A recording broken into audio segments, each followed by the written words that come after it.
marhamat, tahdidlari masalasi bo'yicha ham chora ko'rishsin.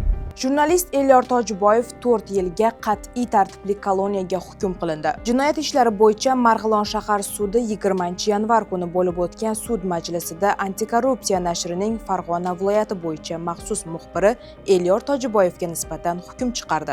Elyor Tojiboyev tuhmat, haqorat, tovlamachilik, hokimiyat vakiliga qarshilik ko'rsatish, hujjatlarni egallash va yolg'on axborot tarqatish bilan bog'liq jinoyatlarda aybdor deb topildi. Sud jazolarini qo'shish yo'li bilan Tojiboyevga 3 yil 10 oy muddatga ozodlikdan mahrum qilish jazosi tayinladi. Biroq Jinoyat kodeksining 60 va 61 moddalariga asosan avvalgi jinoyatlari uchun muddatidan ilgari shartli ozod qilinganlik bekor qilinib, yakuniy jazo sifatida 4 yil muddatga qat'iy tartibli koloniyada ozodlikdan mahrum qilish jazosi belgilandi. Elyor Tojiboyev 2021-yilda ham sud va tergov ishlariga aralashganlik uchun sudlangan edi.